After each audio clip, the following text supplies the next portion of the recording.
એ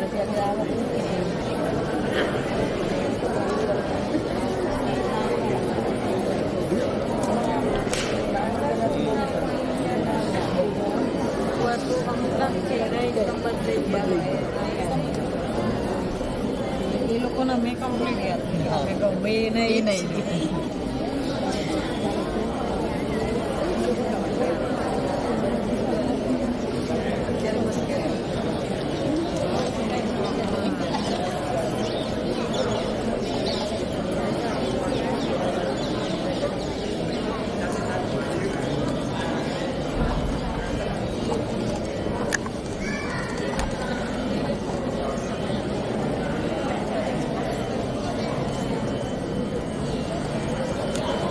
બાપુનો ફોટો આવવો જોઈએ આમાંથી પાર્ટીના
બદલાય છે સંધ્યાના રંગ, ત્યારે આપણે એ ગગનને કહીએ છીએ સંધ્યા રંગ્યું, સંધ્યા છાયું કે પછી સંધ્યા કેવી.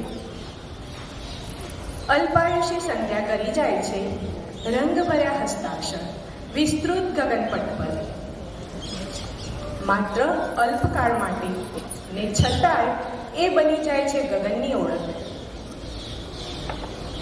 આપણી સંસ્કૃતિ પ્રમાણે દરેક શુભ કાર્યની શરૂઆત પ્રાર્થનાથી થાય છે. પ્રાર્થના પરમાત્મા ભલામણ પત્ર નથી, આપણી શ્રદ્ધાનો પરિચય પત્ર છે, આપણી ધૈર્યનો ઘોષણાપત્ર છે. અંધારામાં જીવતા એકલા માણસ માટે પ્રાર્થના શોધાઈ હશે, અથવા પ્રખર સૂર્યના તાપમાં આંખો બંધ થઈ જાય એ સ્થિતિ માટે પ્રાર્થના જન્મી હશે. પ્રાર્થના કરનાર માણસની નવ્સ તૂટતી નથી. પ્રાર્થના અશક્તને શક્તિ આપે છે, પણ માણસની શક્તિ ક્યાંથી આવે છે એ રહસ્ય આપણા માટે હંમેશા જીવંત રહે છે. તો આપણી સમક્ષ શાળાના સંગીત શિક્ષક મિત્રો શ્રી દિનેશભાઈ, જિગ્નેશભાઈ અને રેખાબેન પ્રાર્થના રજૂ કરશે. આપણે સૌ એમાં જોડાઈશું.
ખૂબ આભાર રેખાબેન, વાતાવરણને વધુ આનંદમય બનાવવા માટે. આપણી ભારતીય પરંપરા અનુસાર સત્કાર્ય કરતી પહેલા દીપ પ્રગટાવવામાં આવે છે.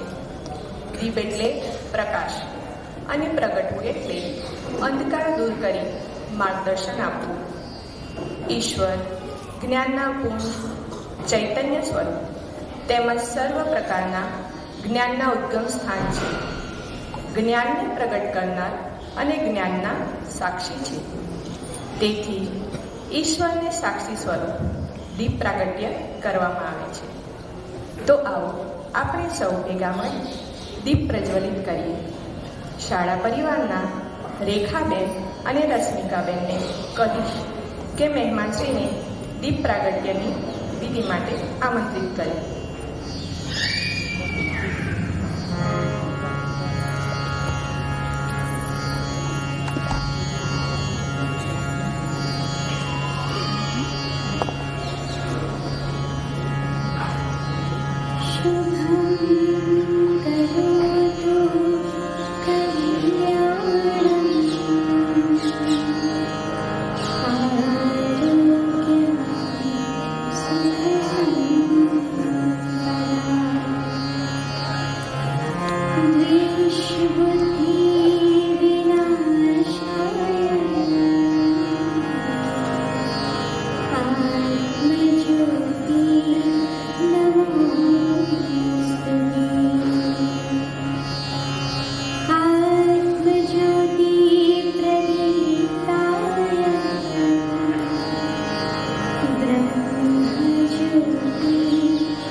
હવે આપણી શાળામાં પધારેલ મહેમાન શ્રી ધ્વનિભાઈનું સ્વાગત કરવા માટે ટ્રસ્ટી શ્રી રાકેશ સરને આમંત્રિત કરું છું.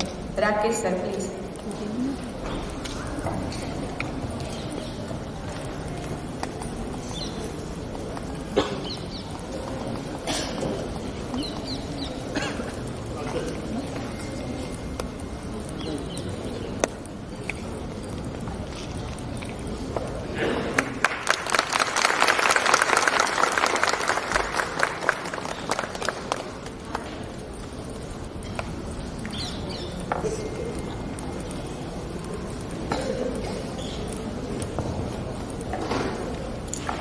આપણા જીવનની ઘટમાળ હું, ઘર અને દુનિયામાં જ ગૂંથાયેલી છે.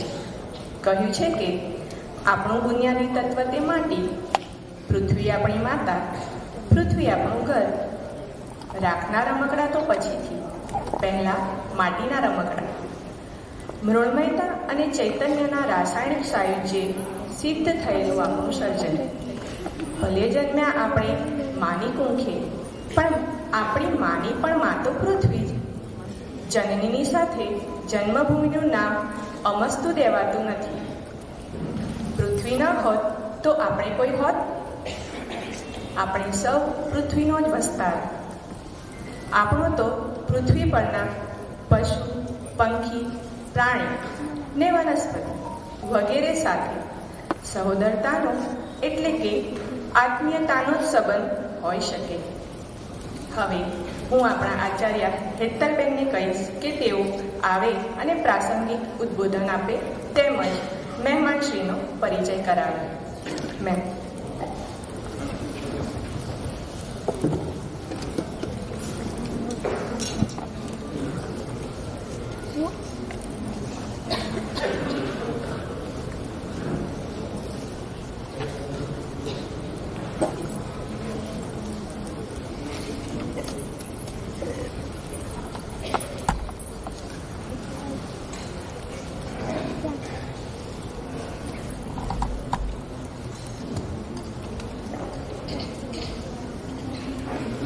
નમસ્તે.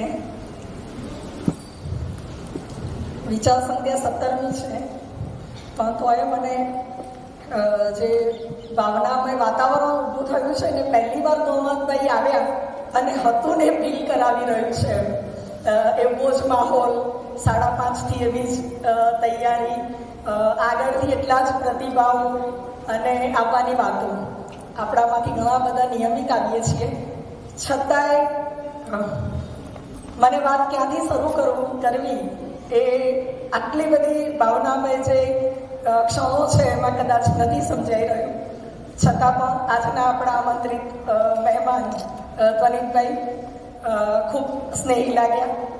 એટલે હવે મહેમાન શબ્દ કદાચ નથી વાપરવો. હા, આભાર ત્વનિતભાઈ. આભાર ત્વનિતભાઈ.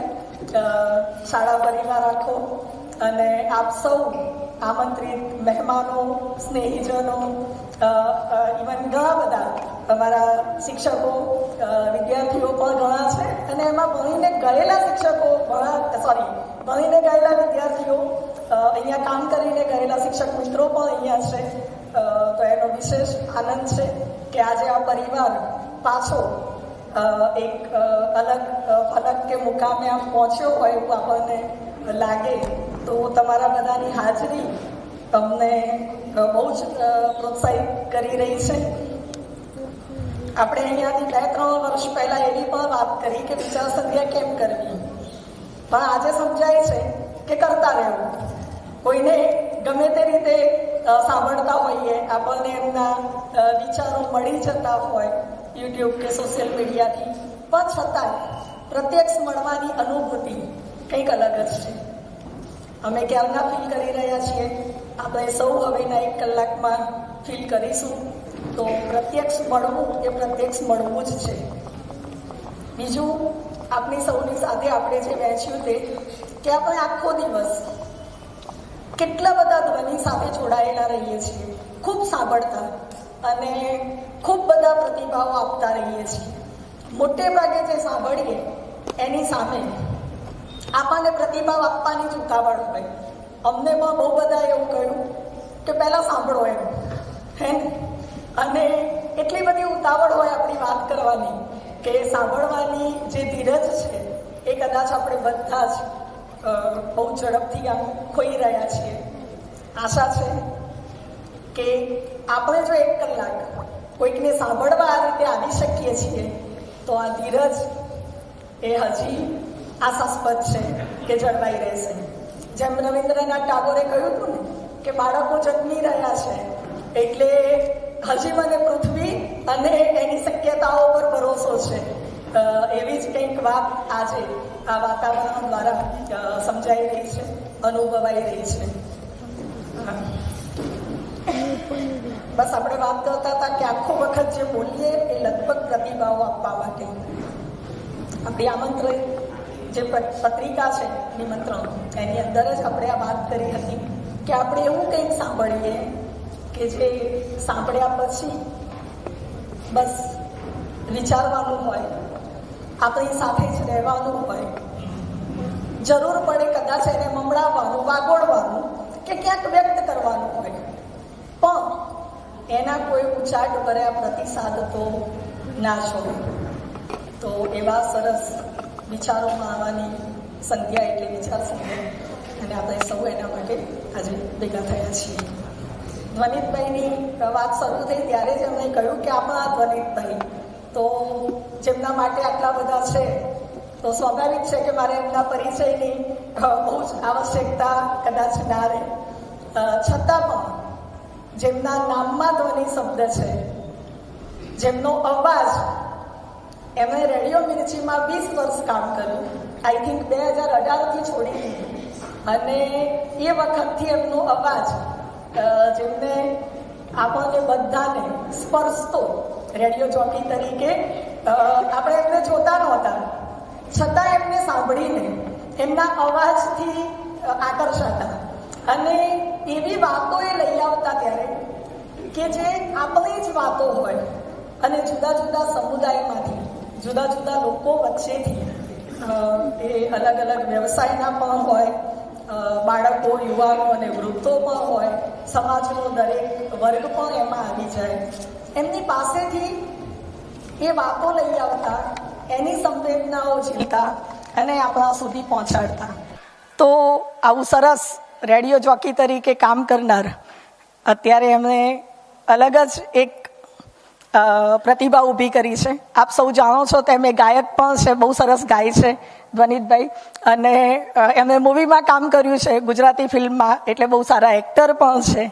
પણ એવા સ્ટેજે કે જ્યારે બધું જ એકદમ હાઈ લેવલે જેને કહેવાય કે એકદમ સેલિબ્રિટી હતા, ત્યારે આપણે એમનાથી ખૂબ પરિચિત, અને પછીનો કદાચ એ જ સાચો સમયગાળો કહી શકશે, પણ 2-3 વર્ષ, 2 વર્ષ તો ખરા જ, બધાથી ડિસ્કનેક્ટ થઈને અમે બધું જ મૂકી દીધું અને અંતઃકરણની યાત્રા શરૂ કરી.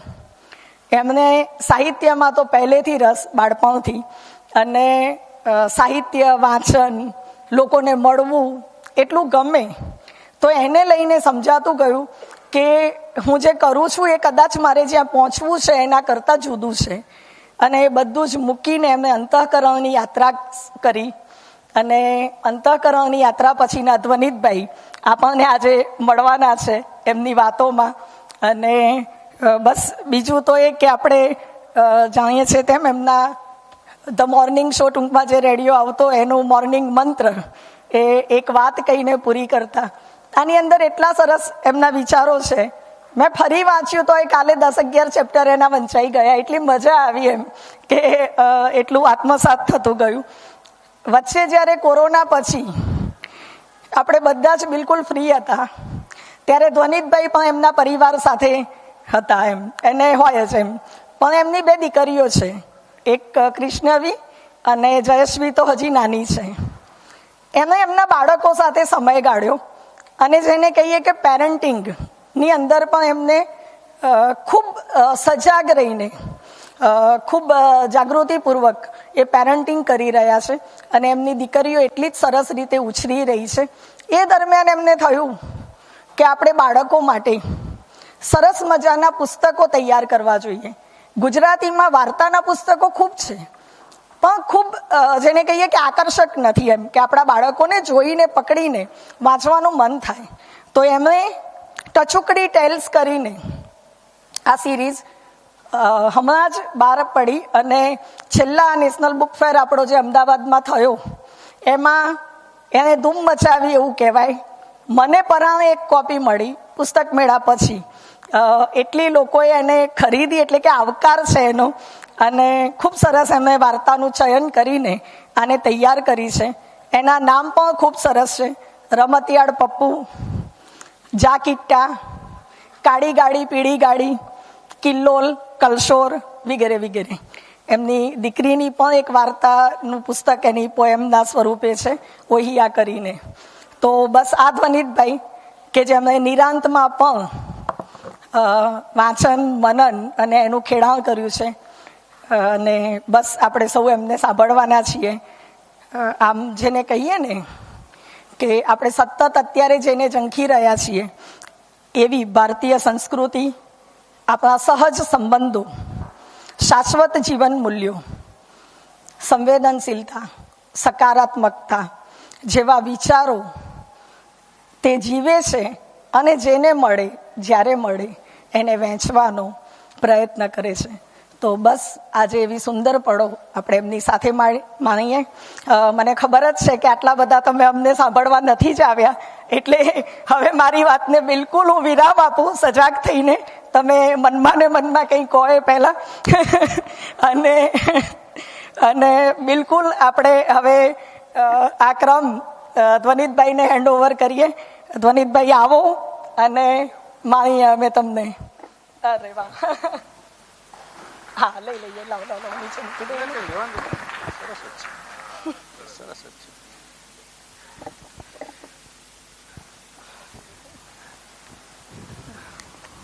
નમસ્તે.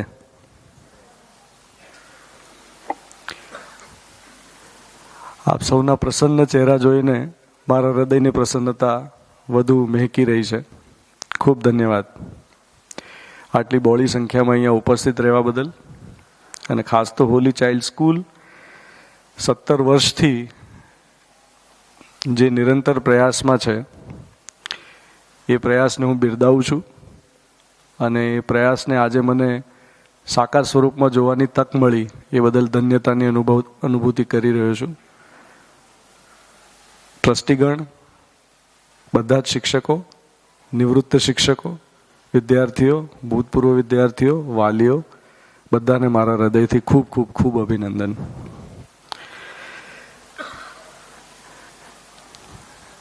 વિચાર સંધ્યા એના મૂળમાં છે વિચાર.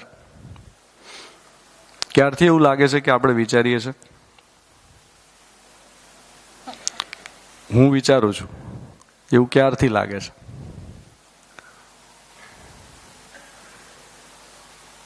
જ્યારથી છીએ ત્યારથી?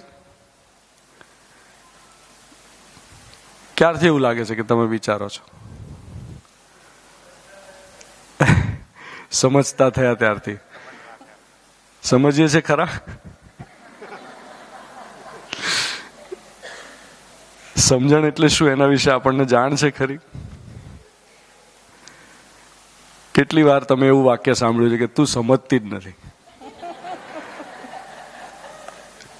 તું સમજતો જ નથી. અરે સમજ તો ખરો, અરે સમજ તો ખરી, અરે મારી વાત તો સમજ.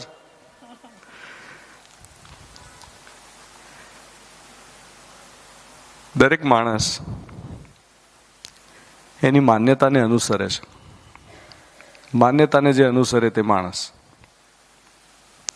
એવું આપણે સ્વીકારી લીધું છે. અને એ સ્વીકારના ભાગરૂપે આપણે એવું માની લીધું છે કે દરેકના પોતપોતાના વિચારો હોય, દરેકની પોતપોતાની માન્યતા હોય. આ વાક્ય પણ સાંભળ્યું હશે ને? હશે જેવી જેની માન્યતા, હશે જેવા જેના વિચાર, એમની માન્યતા એમને મુબારક. સાંભળ્યું છે? બોલ્યા હશો. તુંડે તુંડે મતિર ભિન્ન, જેટલા મન એટલા વિચાર, જેવો માણસ તેવો વિચાર. આવું બધું બોલ્યા જ હશો ને? સાંભળ્યું જ છે આવું? એટલે આપણે ઊંડે ઊંડે એવું સ્વીકારી લીધું છે કે બધાના વિચારો જુદા જુદા જ હોય.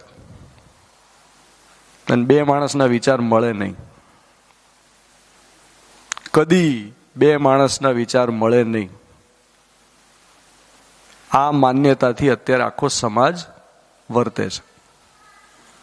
ધ્યાનથી જુઓ ખાલી. આપણા બધા સંબંધોમાં પણ આપણે આ જ રીતે વર્તીએ છીએ. સંબંધોમાં વિષમતા છે, દેખાય છે. કોઈ છાતી ઠોકીને એમ કહી શકે છે મારા ઘરમાં સુખ છે. કોઈ છાતી ઠોકીને એમ કહી શકે છે કે મારા બધા સંબંધોમાં હું સુખી છું. મારો દરેકે દરેક સંબંધ, એમાં કોઈ ગાંઠ નથી, એમાં કોઈ પીડા નથી, એમાં સંવાદિતા છે. દરેકે દરેક સંબંધ, જેટલા પણ માણસો સાથે હું સંબંધમાં છું, એ બધા સંબંધોમાં હું સમસ્યા મુક્ત છું, ફરિયાદ મુક્ત છું. એવું કોઈ હિંમતભેર નથી કહી શકતું. અને હોય તો એ સમાજને એની અદેખાઈ આવે છે. જો કોઈ એક યુગલ તમને એવું જોવા મળે કે જેના મન મળેલા હોય, તો બાકી બધાને એમ થઈ જાય ઓહો.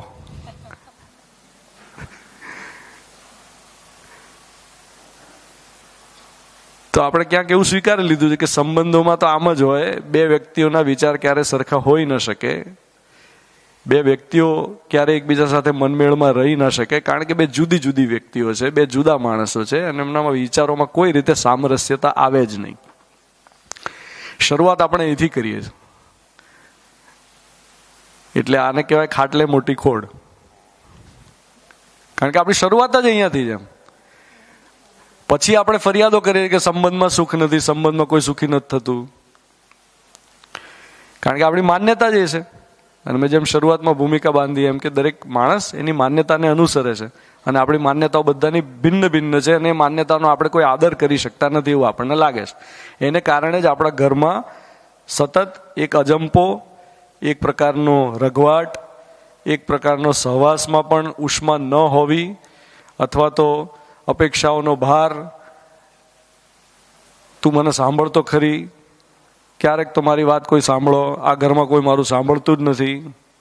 આવા બધા વાક્યો સતત આપણા કાને અથડાય છે. અને આ કોઈ બીજાના ઘરમાં બોલાતા વાક્યો નથી, આપણા દરેકના ઘરમાં બોલાતા વાક્યો છે.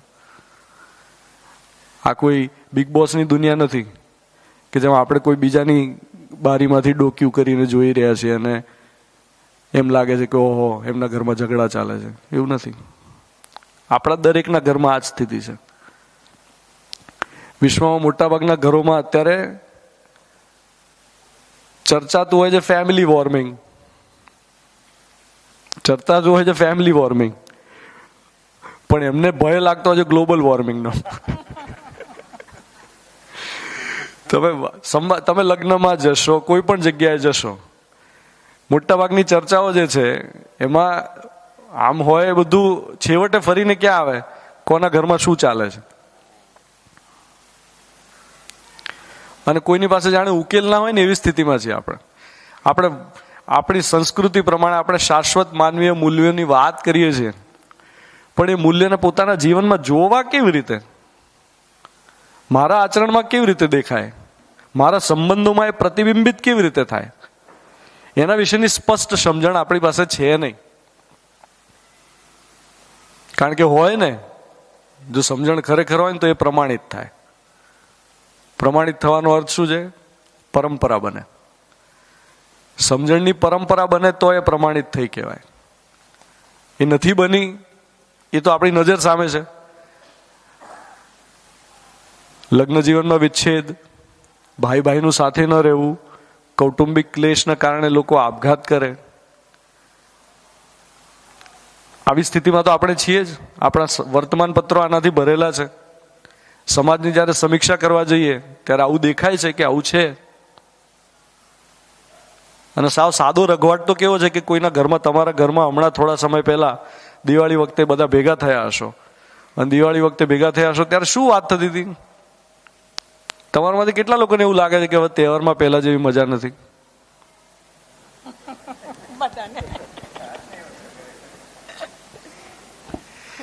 આપણને સૌને એવું લાગે છે કે તહેવારોમાં પહેલા જેવી મજા નથી રહી. તો ભાઈ પહેલા એવું તો શું હતું ને હવે શું થઈ ગયું? આપણે એના એ જ છીએ. પહેલાય માણસો હતા, અત્યારે માણસો છે. માણસો તો એના એ જ છે, માણસો એના એ જ છે. બદલાઈ શું ગયું? વસ્તુ પણ એની એ જ છે. પહેલાય ઘૂઘરા હતા, અત્યારે ઘૂઘરા છે. પહેલાય મઠિયા હતા, અત્યારે મઠિયા છે. પહેલાય રંગોળી હતી, અત્યારે રંગોળી છે. પહેલાય તારામંડળ હતા, અત્યારે તારામંડળ છે. પહેલાય કોડિયા હતા, દીવા હતા, તોરણો હતા, કંદીલ હતા. બદલાઈ શું ગયું? આપણે અંદરથી બદલાઈ ગયા છે.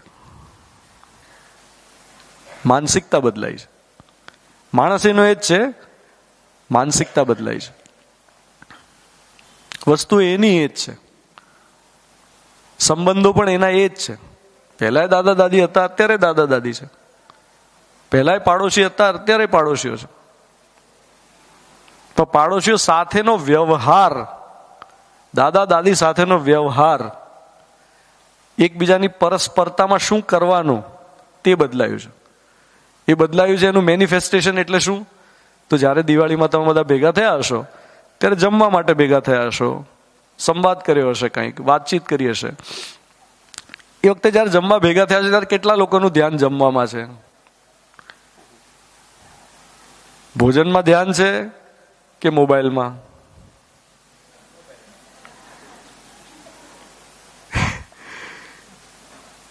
એક આપણી પરંપરામાં ક્યાંક પહેલા એવું હતું કે ભોજન પહેલા, જમતા પહેલા આપણે ભગવાનને ધરાવતા હતા. હવે આપણે મોબાઈલને ધરાવીએ છીએ. એટલે દિવાળીમાં તમે માન લો કે જમવા ભેગા થયા છો તો ધ્યાન જમતી વખતે જમવામાં છે નહીં, ફોટા પડાવવામાં છે, અથવા તો જમતી વખતે પણ જમવામાં ધ્યાન નથી. આમ ક્યાંક બીજે જ છીએ આપણે. એક એવો સમય હતો જ્યારે કોના ઘરનું શું વખણાય છે એ ખબર હતી તમને. કે પાડોશમાં રહેતા પેલા માસી છે, એમના હાથના ઘૂઘરા સરસ બને છે, આમનો મોહનથાળ સરસ બને છે, હે ને? અને એ માસીને પણ એવું હોય કે એટલે તારા મળે, તને મોહનથાળ આવે, તને યાદ કરીને મોહનથાળ બનાવ્યો છે. આવું પણ હોય ને? એવું પણ તમે અનુભવ્યું હશે કે જો તને ખાતા બનાવતી વખતે તું યાદ આવી હતી, તને યાદ રાખીને બનાવ્યું હતું. આવું હતું? જ્યારે આવું હોય ત્યારે અંદરથી શું અનુભવાય છે? કે કોઈ માણસનો ભાવ અનુભવાય છે. બદલાયું શું છે આપણી અંદર? આપણે ભાવ શૂન્યતા તરફ જઈ રહ્યા છે. માણસો તો એના એ જ છીએ, પણ એ તરફ ભાવ નથી આવતો. એટલે દિવાળીમાં બધાને ભાગી જવું છે, ઘેર નથી રહેવું. કેમ? કોણ આવે ને બધું જાય ને બધું છોડો ને બધું. અરે એક સમય હતો જ્યારે સવારથી કેટલાય ઘરોમાં જઈને આપણે સાલ મુબારક કહેતા, કેટલાય લોકોને મળતા, અને એક પ્રકારની ઉષ્મા હતી. સંવાદમાં ઉષ્મા હતી, વ્યવહારમાં ઉષ્મા હતી, ભાવનું આદાન પ્રદાન હતું, વસ્તુનું નહોતું. અત્યારે વસ્તુ પ્રાધાન્યમાં છે. ગિફ્ટિંગ કલ્ચર આવી ગયું ને. એક જણની ગિફ્ટ, હવે એટલી બધી ગિફ્ટ આવે, આનું કરવાનું શું ભાઈ? આ જે ગિફ્ટ આવે એનું કરો, એ બીજાને પાસ ઓન કરવાનું. અને રાખી મૂકો, કોકના લગ્નમાં કામમાં આવશે, કોકના વાસ્તુમાં કામમાં આવશે, ફર્યા કરે. એનું કારણ એ છે, તહેવારોમાં મજા એટલે નથી આવતી કારણ કે આપણા તહેવારો હવે બજાર થઈ ગયા છે. આપણે હવે તહેવાર નથી ઉજવતા, આપણે હવે બજાર ઉજવીએ છીએ. હકીકત એ છે કે હવે આપણે વાર પણ નથી ઉજવતા, આપણે બજાર જ ઉજવીએ છીએ. આપણી રોજ સવાર પડે છે ને, સવાર નથી, બજાર છે. સારું છે આ વિચાર સંધ્યા છે, બજાર સંધ્યા નથી. હા, કારણ કે અહીંયા કોઈ વસ્તુ તમને વેચવા માટે નથી મૂકવામાં આવી.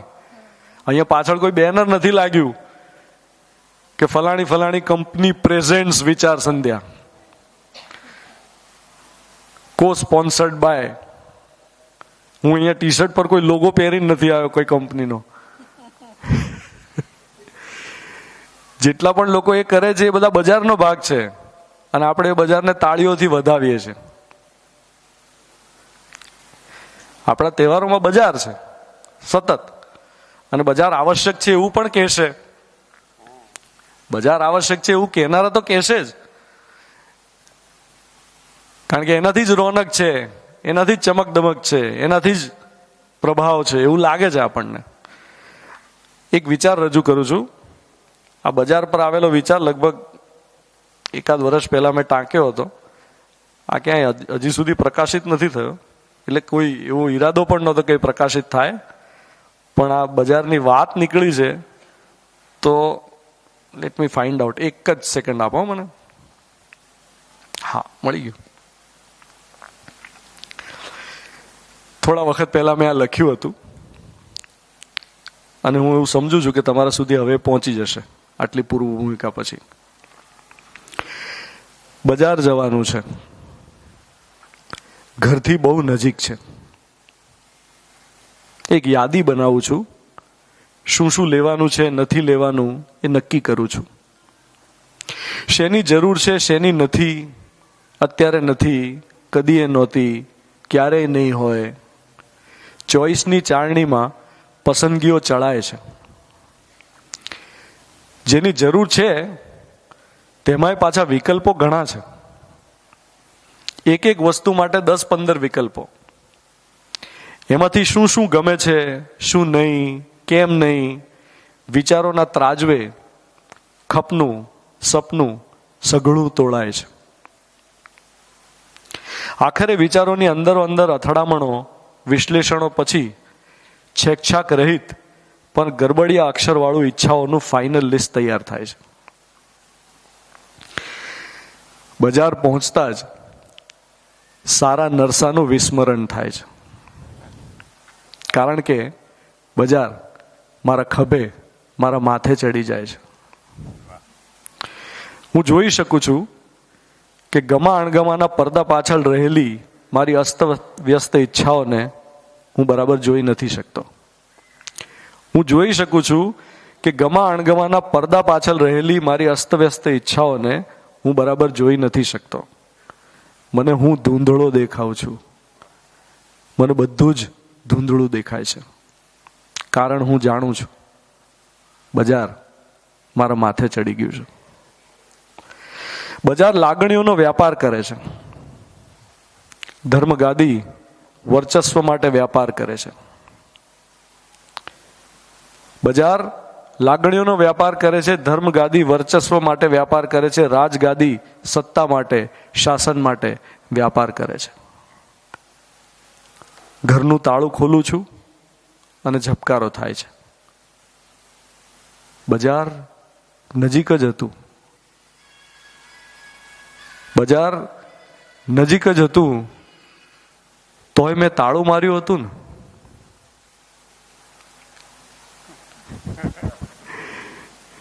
એ તાળું નથી, એ મારા મનનો સૌથી ઊંડો ભાવ છે, અને એ છે ભય. મારું કશું જ ન હોવા છતાં કશુંક લૂંટાઈ જવાનો ભય. અવિશ્વાસ બજારનું મૂળ છે. જે દિવસે મને દેખાશે કે બધું અહીં જ છે, કશું જ ક્યાંય જતું નથી રહેવાનું, જ્યારે મને સમજાશે કે અસ્તિત્વ છે, સદા સદાને માટે છે, જ્યારે મને મારામાં વિશ્વાસ પેદા થશે, ત્યારે હું બજારથી મુક્ત થઈશ. ત્યારે પ્રગટ છે સમજણ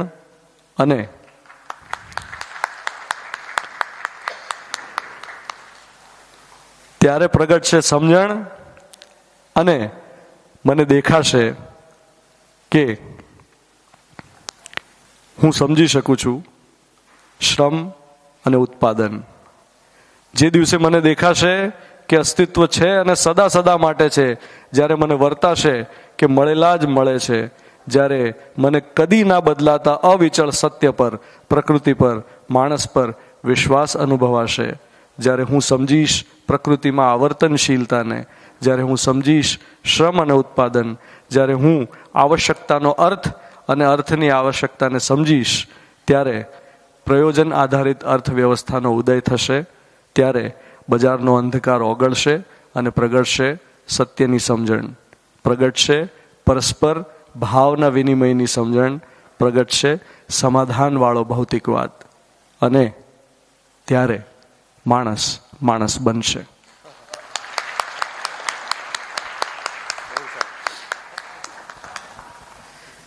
તો આ એક આશા છે. અને આશા શું છે કે પેલી જે વાત કરી ને કે ભાઈ મજા જે છે એ મજા સુખડીમાં નથી. મજા એ સુખડી કોઈએ મારા માટે બનાવી છે એમાં છે. સુખડીની ખરી મીઠાશ ત્યાં છે કે કોઈએ મારા માટે બનાવી છે, ભાવથી બનાવી છે. ઘરની રસોઈ ભાવે કે બજારની? ઘરનું ખાવાનું ભાવે કે બહારનું ખાવાનું? જીભને બહારનું ખાવાનું ભાવે છે. અને મનને શું ભાવે? બહારનું ખાવાનું ખાવાથી જીભના ચટાકા ચોક્કસ છે, એની સંવેદના જે છે એ તૃપ્ત થાય છે. પણ એ સંવેદના કાયમ માટે તૃપ્ત નહીં. કાયમ માટે શું તૃપ્ત થાય છે? સૌથી વધારે ભાવતી વાનગી શું હોઈ શકે? મમ્મીના હાથની બનેલી કોઈ પણ વાનગી. તમને કોઈ એમ પૂછે તમારું ફેવરિટ ફૂડ કયું, તો તમે કહેશો ફલાણું ઢીકણું, જે પણ પિઝા પાસ્તા જે કહેવું હોય. પણ છેવટે મમ્મીના હાથનું બનેલું. કેમ? કારણ કે એમાં ભાવ છે. એમાં ભાવ છે. એ રોટલીની મીઠાશ અથવા તો એણે બનાવેલા પેલા પાસ્તાની મીઠાશ. ચાલો ને, આપણે રોટલી શું કરવા એવું વળગી રહેવું? પાસ્તામાં કંઈ ખોટું નથી, કાંઈ વાંધો નહીં. પોષણ આપતી વસ્તુ છે. કેક પણ પોષણ આપતી વસ્તુ છે જો યોગ્ય રીતે બની હોય તો. મમ્મીના હાથે, મમ્મીએ બનાવેલું છે, અથવા તો માસીએ બનાવેલું છે, અથવા તો નાનીએ બનાવેલું છે, દાદીએ બનાવેલું છે, પપ્પાએ બનાવેલું છે, દાદાએ બનાવેલું છે. કોઈ મારા માટે કંઈક કરે, એમાં ભાવનું આદાન પ્રદાન છે. વસ્તુ કરતા ભાવ મોટો છે, જ્યારે કે બજારમાં એ ભાવ નથી. અને અત્યારે આપણે બિલકુલ ભાવ શૂન્યતા તરફ કેવી રીતે છે? બજાર જ એનું ઉદાહરણ છે. આ હું, ઘર અને દુનિયા વિશે એટલે રાખ્યો હતો કે પેલા હું શું છું, ઘર શું છે, દુનિયામાં શું થઈ રહ્યું છે આપણે જોઈ તો શકીએ સ્પષ્ટ રૂપે. બજારમાં અત્યારે શું થઈ રહ્યું છે? 10 મિનિટ્સ ડિલિવરી. 10 મિનિટ્સ. હમણાં એક NRI છોકરીએ સોશિયલ મીડિયા પર એક પોસ્ટ લખી હતી જેમાં એણે એમ કહ્યું કે મારું અમેરિકા વિશેનું આખું બધું સમજણ ઇન્ડિયા આવ્યા પછી બધું ભાંગી ગયું, કારણ કે ત્યાં આવી કોઈ 10 મિનિટ્સ ડિલિવરી નથી. ત્યાં સંભવ પણ નથી 10 મિનિટ્સ ડિલિવરી. ત્યાં અંતર ખૂબ વધારે છે. એક જગ્યાથી બીજી જગ્યાએ જવું હોય તો તમે કોઈના પર આશ્રિત હો, એટલી સરળતાથી તમને ટ્રાન્સપોર્ટેશન ના મળી જાય, તો ત્યાં 10 મિનિટ્સ ડિલિવરી તો પોસિબલ જ નથી. જ્યારે કે આપણે ત્યાં તો ખબર જ નથી પડતી આ 10 મિનિટમાં આવી કઈ રીતે જાય છે, એની કોઈ વ્યવસ્થા છે. પણ એનીવે, થયું શું છે એમાં ધ્યાનથી જુઓ. પહેલાનો એક સમય હતો જ્યારે દરેક માટે કરિયાણાવાળા જે હોય ને એ ઘરનો જ એક જાણે કોઈ મેમ્બર હોય ને એવું હતું. આપણે જ્યારે એને ત્યાં જઈએ કોઈ વસ્તુ લેવા માટે તો એક આખી યાદી હોય તમારી પાસે. એ યાદીમાં છે ને તમે જેટલું લખ્યું હોય એનાથી 2 વસ્તુ વધારે લઈને આવો. કેવી રીતે ખબર છે? એને ત્યાંથી કેવી રીતે? કારણ કે એ તમને યાદ કરાવે. એ તમને યાદ કરાવે કે તમારે ત્યાં હવે પેલું ખૂટી ગયું હશે. ગયા વખતે તમને પેલા તમે કૃષ્ણ કમોદ મંગાવ્યા હતા, એ છે કે પતી ગયા એમ? આ વખતે સારા આવવાના, મંગાવું એની. પણ એને ખબર છે કે તમે કૃષ્ણ કમોદ ચોખા ખાઓ છો એમ. એને તમારા ઘરના બધા જ લોકોની ટેવ ખબર છે એમ. બા માટે હિંગ મોકલવાની છે, એને ખબર છે. એને ખબર છે કે તમારે અચ્છા રક્ષાબંધન આવે છે તો તમારે પેલા માસી લાડુ સરસ બનાવે છે, થોડી ખસખસ લેતા જાઓ. તમે તો વિચારીને નથી ગયા કે ખસખસ લઈ જવાની છે. પણ એને કારણ કે એની સાથે તમારો એક પારિવારિક સંબંધ છે ને એનો એક વ્યાપાર છે, પણ એ વ્યાપાર પરિવારના સંબંધ હોવાના નાતે કરે છે. એનો વ્યવસાય જે છે એ વ્યવસાય એ રીતે કરે છે, નફાવૃત્તિથી નથી કરતો માત્ર. એટલે એને ખબર છે કે તમે શું ખાઓ છો, તમને શું ભાવે છે. એ રીતે એક માણસ વચ્ચે વાત તો થતી હતી. હવે આપણે ફેસલેસ ટેકનોલોજીના જમાનામાં છે અને એમાં કોઈ પણ વસ્તુ જે આવે છે એ આવી જાય છે, બસ. એમાં કોઈ ભાવ નથી એમ, એ આવી જાય છે. સંદેશ વ્યવહારને જુઓ. ટપાલીની સાથે એક સંબંધ હતો ને, એની ઉપર ફિલ્મોમાં એક સમય ગીતો લખાયા છે. ડાકિયા ડાક લાયા, હે ને, ખુશી કા પૈગામ લાયા, કવિતાઓ લખાઈ છે ટપાલી ઉપર. ટપાલીનું કેટલું મહત્વ હતું. ટપાલી ઉપર વાર્તાઓ લખાઈ છે. ધૂમકેતુ એ વાર્તા લખી છે ને, હે ને, અલી ડોસો પોસ્ટ ઓફિસ. એનું મતલબ શું કે સમાજમાં એનું કોઈ મહત્વ છે, એ પદનું કોઈ મહત્વ છે. ટપાલી હોવું, ટપાલીનો એક સંબંધ છે. આખા ગામ સાથે. તો એ સમાજનું એક બહુ મોટું ઘટક. એવી જ રીતે વાળ કાપનાર સમાજનું એક મોટું ઘટક. એવી જ રીતે પગના જોડા સીવનાર, બધા જ સુથાર, આ બધા વ્યવસાયો જે હતા સમાજ એની સાથેના સંબંધો હતા. અત્યારની શું પરિસ્થિતિ છે? આપણે શું કર્યું છે? ફેસલેસ થઈ ગયું. ટેકનોલોજીને કારણે બધું જ ફેસલેસ થઈ ગયું. ફેસલેસ હોવાને કારણે, કોન્ટેક્ટલેસ હોવાને કારણે માણસ સાથે વાત કરવાની આવશ્યકતા જ નથી રહી. એમ બધું માણસ વગર ચાલે છે. અને એમાં આપણે ગૌરવ પણ લઈએ છીએ. એનું આપણને ગૌરવ પણ થાય છે કે હવે માણસની જરૂર ના રહી. એમ એવું નથી કહેતા આપણે? એટલે આપણી મનની જે વિષમતાઓ છે ગજબ છે. એમ માણસની જરૂર છે અને માણસની જરૂર નથી. અરે આ કેવી રીતે આનો મેળ ખાશે? કોઈ માણસ વગર રહી શકે? અને તે છતાં આપણે ટેકનોલોજી એ રીતે ડેવલપ કરીએ કે આમાં તો માણસની જરૂર જ નહીં પડે. હવે કોવિડના સમયે જોયું કે નહીં? માણસ વગર ચાલે છે? માણસને માણસ વગર નથી ચાલતું. ગમે એટલા પ્રયત્નો કરી લો, માણસ વગર નહીં ચાલે. અને ટેકનોલોજી આપણને ક્યાં લાવીને મૂકી રહી છે? બને એટલું દૂર થઈ જાઓ, અલગાવ થાય, ડિસ્ટન્સ ક્રિએટ કરો. હું ને મારી દુનિયા, હું ને મારી દુનિયા, હું ને મારી દુનિયા. તો મહાનગરો એ આ અભિશાપમાં અત્યારે ગ્રસિત છે. કોઈ મુંબઈથી આવ્યું હોય,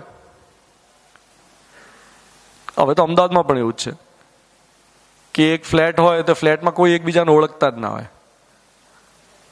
હું અત્યારે જે જગ્યાએ રહું છું ને ત્યાં અત્યારે હું ભાડે રહી રહ્યો છું અમુક કારણોસર.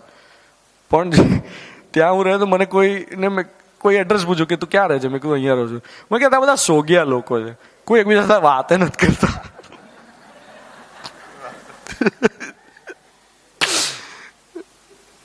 અત્યારે જ્યાં પણ ફ્લેટ્સની તમે સિસ્ટમ જુઓ, એમાં મોટે ભાગે એવું છે કે એક ફ્લોર પર 4 ફ્લેટ્સ હોય, એકબીજાની સાથે વાતે ના થતી હોય, ઓળખતા પણ ના થાય.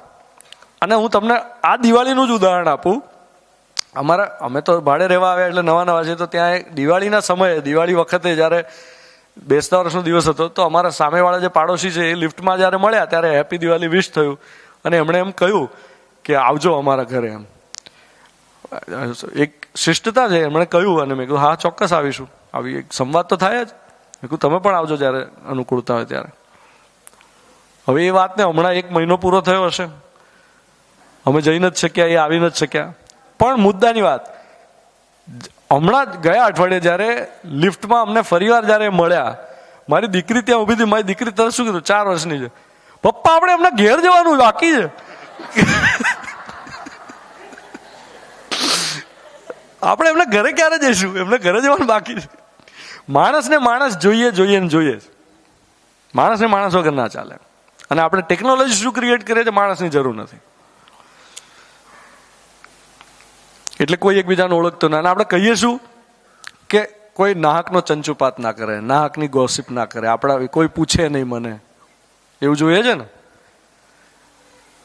એ વળી શું, કોઈ આપણને શું પૂછી જાય, એને શું પંચાયત આપણી લાઈફમાં શું ચાલે છે, આવું. અને એ જ બધી પંચાયત સોશિયલ મીડિયા પર તો કરવાની જ. સોશિયલ મીડિયા પર સતત બધાના સ્ટેટસ જોયા કરવાના, કોણે શું કોમેન્ટ કરીએ વાંચ્યા કરવાનું, એની ઉપર હું શું જવાબ આપી દઉં. જે વ્યક્તિગત રીતે નથી કરી શકતા ત્યાં શસ્ત્ર મળી ગયું છે. કયું શસ્ત્ર છે? અનોનિમિટીનું શસ્ત્ર છે. અનોનિમિટી એટલે ભાઈ કોઈ, હું અમિતાભ બચ્ચનને જઈને ગાળ આપી આવું, મને કોણ પૂછવા વાળું છે? કેવું થઈ ગયું? હું ઘણા લોકોને કહેતો કે આ જે આ બધું લખીએ છે સોશિયલ મીડિયા પર, એ પેલો માણસ સામે હોય તો એની સાથે આવી રીતે વાત કરીએ આપણે. કારણ કે મોબાઈલમાં એક પ્રકારનું એક આપણને એવું થઈ ગયું છે કે આમાં મને કોણ કહેવા વાળું છે. વોટ્સએપ ગ્રુપમાં નથી થતા ઝઘડા? હું વોટ્સએપ પર નથી, બાય ધ વે. આવ્યું ત્યારથી જ નથી. એ જે દિવસે આવ્યું ને ત્યારથી જ મને ખબર હતી આ ભસ્માસુર છે.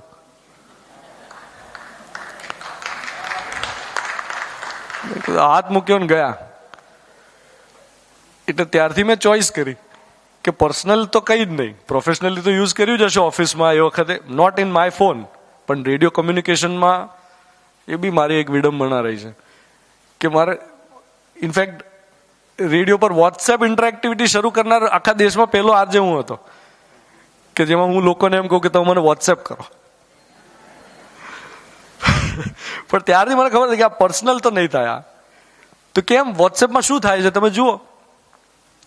આપણે જે પરિવારના સભ્યો છીએ એમાં દરેકની પાસે એક ફેમિલી ગ્રુપ તો હશે જ, છે ને? એ ફેમિલી ગ્રુપમાં તમે છો જ. હવે એમાં આપણું સામાજિક વર્તન જુઓ શું છે. તમે કાલ સવારે પ્રયોગ કરજો. ખાલી કાલ સવારે 8 વાગ્યાની આસપાસ એ ગ્રુપમાં કોઈ પણ એક સભ્યનું નામ ચૂઝ કરજો, રેન્ડમ, મનન એવું નામ લખી નાખજો. હેપી બર્થડે મનન.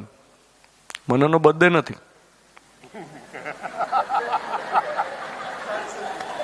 ખાલી આટલું જ. પછી જુઓ એ મનન જાગે ત્યાં સુધીમાં તો આખી માળા happy birthday, happy birthday, happy birthday, happy birthday, happy birthday ચાલુ થઈ ગયું. પછી એમાં પેલી ચોકલેટો મૂકશે ને પેલા ગુચ્છા મૂકશે ને ખબર નહીં શું બધું બુકે મૂકશે ને. હવે એટલું બધું લંગાર હોય છે હેપી બર્થડે ની પાછળ. મને ખાલી ધ્યાનથી જોઈને કહો એમાંનું એક પણ પ્રતીક તમારા સુધી પહોંચે છે? એમાંનું કોઈ પણ પ્રતીક જે પાછળ આખી પુષ્પગુચ્છ હોય છે બધા, એમાંનું એક કે નથી પહોંચતું, રાઈટ? અને મારી નજર સામે અહીંયા જેટલા ફૂલો છે ને બધા મને પહોંચ્યા છે. હું ક્યારનો જોયા કરું છું કે આ શું ગજબ વ્યવસ્થા છે.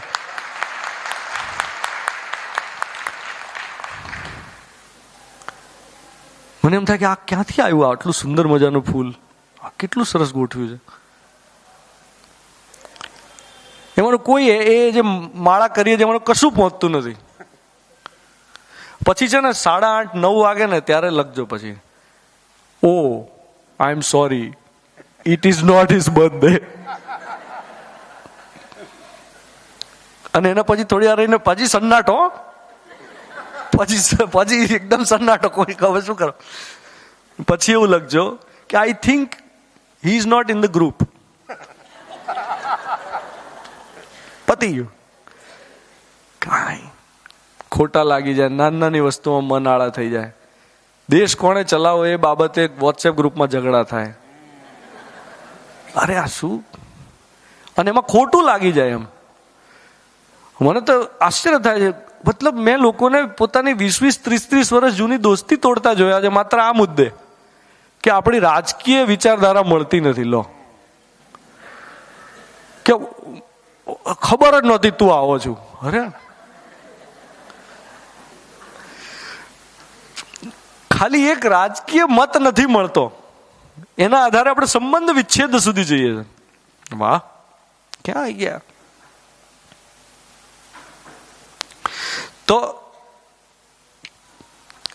સતત આપણે સોશિયલ મીડિયા પર કોઈ બીજા શું કરે છે એના પ્રભાવમાં આપણે શું કરવું એવું નક્કી કરવા વાળો સમાજ થઈ ગયા છે અત્યારે.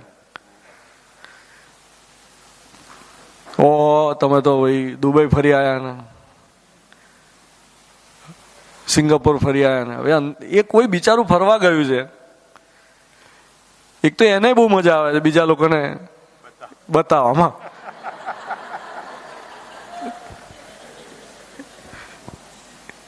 અને ફરવા જે જાય છે એને પૂછો કોઈ કે ફરવાની મજા લે છે ખરા? હવે તો ફરવા જે જાય છે કે થાકવા જાય છે ખબર નથી પડતી. ફરીને આવે ત્યારે થાકીને આવ્યા હોય, 2 દિવસની એક્સ્ટ્રા રજા જોઈએ થાક ઉતારવા માટે. શું થઈ શું ગયું? ક્યાં આવું? એટલે એનું કામ છે બીજાને અદેખાઈ થાય એવું કરવું, આનું કામ છે આની અદેખાઈ કરવી. આપણે બધા અદેખા થઈ ગયા. એક અમે નાના હતા ત્યારે જાહેરાત આવતી હતી, ભલા ઉસકી સાડી મેરી સાડી સે સફેદ કેસે. એવું હવે આપણે રોજ જીવીએ છીએ. આવું નહોતું પહેલા.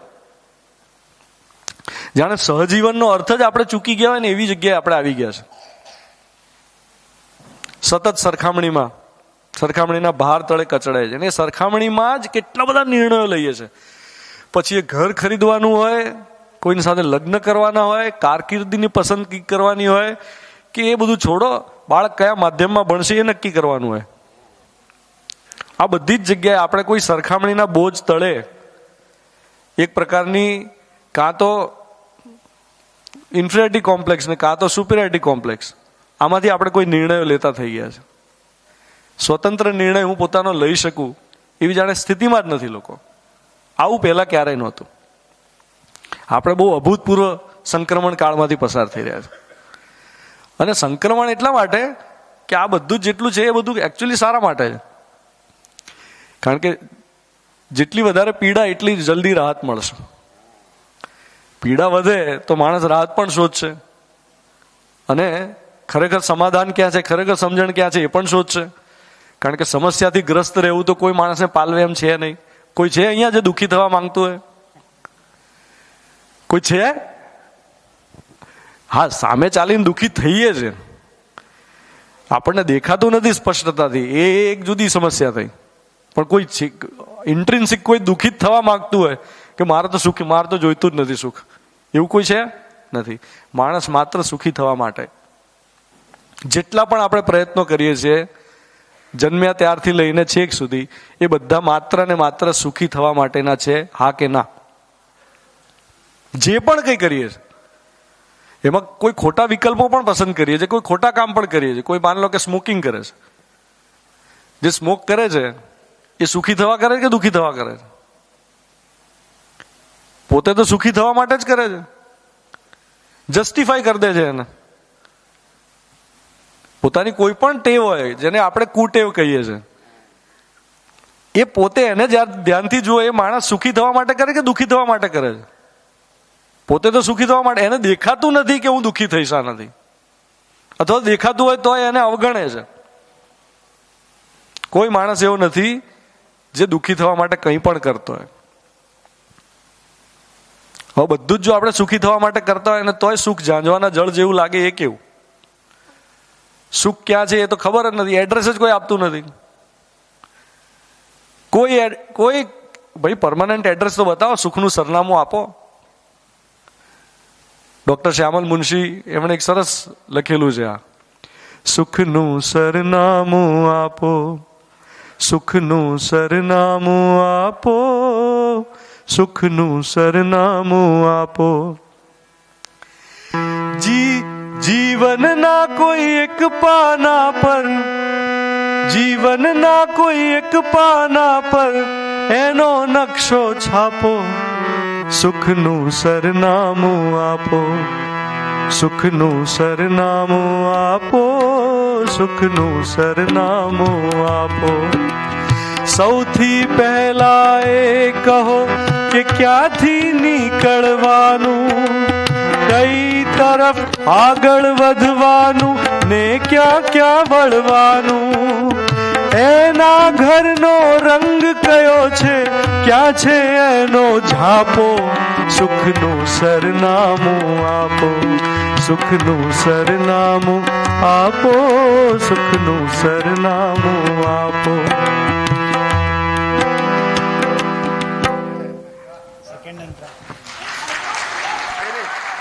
અચ્છા, આ ગાવાના હતા તમે? આવડે છે તમને? ને બોલો. આ ખરા અર્થમાં વિચાર સંધ્યા છે, કારણ કે અમારા બેના વિચારો તો મળી ગયા. ગાઈ જ લો બેન, આગળનું ગાઈ જ લો. આ સરસ. એમણે શરૂઆતમાં પણ જે પ્રાર્થના ગાઈ હતી એ રાગ પૂર્ય ધનાશ્રી પર, બરાબર? વસંત હતું, વસંત હતો, ચલો વસંત હતું, બંનેમાં બહુ સિમિલર છે ને એટલે એવું થાય. હા, પણ ખૂબ સરસ હતી. આ ગાઈ જ લો.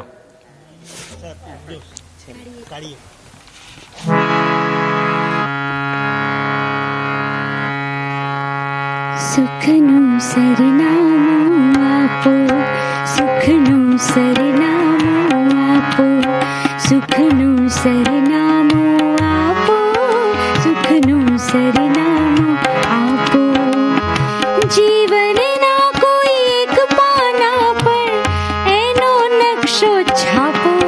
સુખનું સરનામું આપો, સુખનું સરનામું આપો, સુખનું સરનામું આપો, સુખનું સરનામું આપો. સૌથી પહેલા એ સમજાવો ક્યાં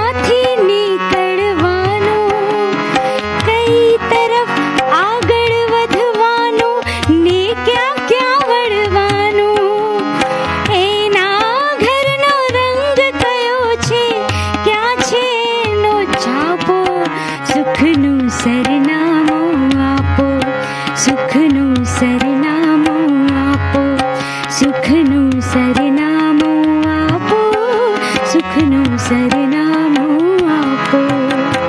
ચરણ લઈને દોડું સાથે, રાખું ખુલ્લી આંખો, ક્યાંક છુપાયું હોય આભમાં તો ફેલાવું પાંખો.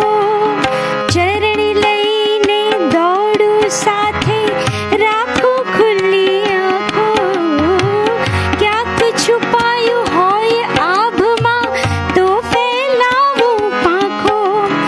મળતું હોજો મધદરિયે તો વહેતો મૂકું તરાપો, સુખનું સરનામું આપો, સુખનું સરનામું આપો, સુખનું સરનામું આપો, સુખનું સરનામું આપો.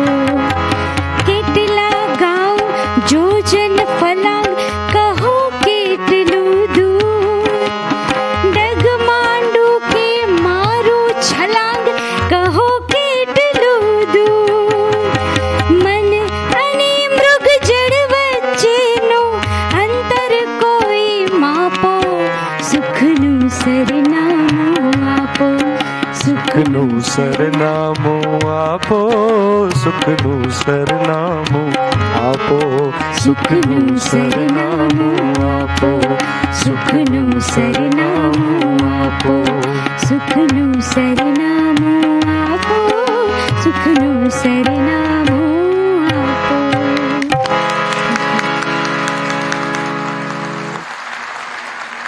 અને હવે હું એમ કહું કે સુખનું સરનામું જડી ગયું છે તો શું કહેશો? ક્યાં છે? અરે હું કહું છું જડી ગયું છે, અધિકારપૂર્વક કહી રહ્યો છું. હું અધિકારપૂર્વક કહી રહ્યો છું. એવું નથી કહી રહ્યો કે ખાલી કહેવા ખાતર કહી રહ્યો છું. સુખનું સરનામું અત્યારે જ આપી દો. સુખનું સરનામું છે 7 માનવીય સંબંધો. 7 સિરીઝ કાર નહીં અને 7 BHK ઘર નહીં. કારણ કે 7 BHK ઘરમાં પણ જે રહેનાર છે એ 2 જણા એકબીજા સાથે વાતે ના કરતા હોય એવું બને. અને 7 સિરીઝ કાર જે છે એમાં એવું બને કે પસાર થતા હોય અને એકનો ચહેરો આમ છે ને બીજાનો આમ છે ને વચ્ચે જાણે એક હિમાલય જેવો પથ્થર મૂકી દીધો હોય, ભલે દેખાતો નથી. અને 2 જણા રાહ જોતા હોય કે આ બરફ ક્યારે ઓગળે, ક્યારે અમારા સંબંધમાં ઉષ્મા આવે. બને 1 કલાક સુધી ગાડી આમ પસાર થતી હોય, 2 એકબીજા સાથે બોલ્યા ના હોય એવું બને. અને એવું બને કે એ વખતે પેલા ભાઈ ફેસબુક પર પોસ્ટ કરતા હોય, to my dear wife, you are the love of my life. અને બાજુમાં જ બેઠા છે અને એ પોસ્ટ કરી બી દીધી હોય. એમણે આખો લાંબો નિબંધ લખ્યો હોય, મારી પત્ની મારા માટે કેટલું બધું, એવું બધું લાંબુ લાંબુ લખ્યું હોય. પત્નીને ખબર છે, ડ્રાઈવરને ખબર છે, આખી દુનિયાને ખબર છે કે આમાંથી એક શબ્દ સાચો નથી. આ અત્યારે આ સ્થિતિ સંભવ છે. તે છતાં હું એમ કર્યું છું કે ના 7 સિરીઝ કે ના 7 BHK. સાચો સુખ છે 7 માનવીય સંબંધોમાં. સૌથી પહેલો સંબંધ માતા પિતા સંતાન સંબંધ. બીજો સંબંધ પતિ પત્ની સંબંધ. ત્રીજો સંબંધ ભાઈ ભાઈ ભાઈ બહેન સંબંધ. ચોથો સંબંધ મિત્ર મિત્ર સંબંધ. 5મો સંબંધ સાથી સહયોગી સંબંધ. 6ઠ્ઠો સંબંધ ગુરુ શિષ્ય સંબંધ. અને 7મો સંબંધ વ્યવસ્થાની સાથે, વ્યવસ્થાગત જેટલા પણ સંબંધ હોય એ. આ 7 માનવીય સંબંધ. આનાથી વધારે કોઈ સંબંધ છે નથી, આનાથી ઓછો. આમાંથી એક પણમાં જો આપણને સુખી નહીં હોય તો આપણે સુખી હોઈશું? એક પણમાં. બધા સાથે બને, ભાઈ સાથે નથી બનતું. બધા સાથે બને છે, મમ્મી પપ્પા સાથે નથી બનતું. આ હમણાં એક જોક વાંચ્યો મેં અને મને એ વાંચીને મને એમ થઈ ગયું કે આની ઉપર હસવું ના હસવું શું કરવું. કે પેલું મતદાર સુધારણા વાળો જે કાર્યક્રમ ચાલે છે SIR વાળો, એની અંદર પેલા BLO એ કીધું કે ભાઈ બેન તમારા 2002માં તમે જ્યાં હતા ત્યારનું આપો. એટલે એણે કીધું કે એ તો મમ્મી પપ્પાનું એડ્રેસ, તો એમનું લાવી આપો એમ કે ભાઈ એમનો એપિક નંબર. તો કે પણ એ બોલતા નથી અમારી સાથે. સમજ્યા? હવે પેલા BLO એ આ બેન બોલતા કરવાના. આનું હસવું કે ના, આ સમાજની સ્થિતિ જો. એમની અનુમતિ વિના લગ્ન થયા હશે કે જે પણ એમની સંમતિ નહીં હોય કે એમનું મન નહીં હોય, એટલે એમણે આ બોલતા નથી. એ બધા જ સંબંધો, આ 7 સંબંધ છે, આ 7માંથી એક પણ સંબંધ બરાબર ના ચાલતો હોય તો માણસ સુખી નહીં. અચ્છા, હવે સંબંધમાં સુખી કેવી રીતે થવું? આ 7 સંબંધોમાં સુખી થવું કેવી રીતે? હું, મારા ઘરના સંબંધો અને દુનિયા સાથેના સંબંધો, એમાં સુખી રહી શકું એવો વિશ્વાસ છે ખરો આપણને? અત્યારે આપણે અવિશ્વાસની સ્થિતિમાં છે, એમાંથી વિશ્વાસની સ્થિતિ તરફ જઈ શકીએ એમ છે. એના માટે સમજવું પડે કે આ સંબંધ ખરેખર શું છે. પહેલા આપણે સંબંધ ઓળખીએ તો ખરા. અત્યારે તો માતા પિતાને ખબર જ નથી બાળક આવી ગયું આંજોડ કરવાનું શું છે. આખું એક જીવતું જાગતું માણસ મારી સામે છે, હવે આંજોડ કરવાનું શું છે? આનો ઉછેર કેવી રીતે કરવાનો એના વિશેની કોઈ સ્પષ્ટતા નથી. અને આ જ ભયને કારણે અત્યારે એ સ્થિતિ છે કે કેટલાય કપલ્સ હવે બાળક લાવવા માંગતા જ નથી. અને એમની જે તાર્કિક આર્ગ્યુમેન્ટ છે ને એની સામે તમારો કોઈ જવાબ ના હોઈ શકે. કારણ કે એમ કહે છે કે આ દુનિયામાં કોઈ સુખી જ નથી, તો આપણે શું કરવા લાવવું છે? એને દુઃખી કરવા લાવવું છે? બોલો, હવે આનો શું જવાબ આપશો તમે? મતલબ કે એવું સ્વીકારી લીધું છે એણે કે સમાજમાં ક્યાં કોઈ સુખી છે? આટલી પ્રદૂષિત દુનિયામાં, જે વિચારોથી પ્રદૂષિત છે, જે ધુમાડાથી પ્રદૂષિત છે, જે ભયથી પ્રદૂષિત છે, આટલો બધો ભય છે સમાજમાં, તો મારે લાવવું જ નથી દુનિયામાં એમ. લગ્ન કરીશું પણ બાળક નહીં લાવીએ. ડબલ ઇન્કમ નો કિડ, આ અત્યારે એક પોપ્યુલર ફ્રેઝ છે. અને એમના તર્કની સામે તમારી પાસે કોઈ બીજો તર્ક છે નહીં. શું કહેશો? અચ્છા, બીજો એ સવાલ પૂછે કે કરવાનું શું આનું? અમને નથી આવડતું. લો, અમને નથી, એ ઓનેસ્ટલી એવું સ્વીકારે છે નથી આવડતું, અમે નહીં પહોંચી વળીએ, અમારી કરિયરની એસ્પિરેશન્સ છે, અમને નહીં ખબર પડે. મારી સ્વતંત્રતા હું કઈ રીતે જતી કરું? એક ટેવ પડી ગઈ છે, એક પ્રકારનું વલણ છે. એ વલણને હવે એમાંથી છૂટી શકાય એમ નથી. તો એક ભય લાગે છે કે આ બાળક આવી જશે, બંધાઈ જઈશું 8-10 વર્ષ, તો કેવી રીતે પછી? અને 8-10 વર્ષનું બંધન તો છે નહીં. તમે જુઓ, મારી નજર સામે એકવાર એક ગાયના વાછરડાનો જન્મ થતો મેં જોયો, તો હું એટલો બધો રોમાંચિત થયો જોઈને. કારણ કે પહેલી વાર મારું ધ્યાન પડ્યું આવું. મેં કીધું આ વાછરડું આમ જન્મે અને તરત ઉછળતું કૂદતું, એમ કેટલી સેકન્ડ થાય ને પાછલા પગે આમ ઉછળ કૂદ કરતા? 2-3 સેકન્ડ, 5 સેકન્ડ મેક્સિમમ. આમ જન્મ થયો ને પછી તરત. અને ગાયનું વાછરડું, એની હાઈટ કેટલી હોય? બિલકુલ એનું મોઢું એની માતાના આંચળ સુધી પહોંચે એટલી. કુદરતની વ્યવસ્થા જુઓ, વ્યવસ્થા છે આ એની હાઈટ. તો એ તરત થોડી જ વારમાં માં એને ચાટે અને બાળક વાછરડું સીધું એને ધાવવા લાગે. આ બંને એકબીજાની પરસ્પરતામાં સંબંધને બરાબર ઓળખે છે. એમને કોઈ ટ્યુશન આપવું પડે? કોઈ વાછરડાને સમજાવવું પડે છે?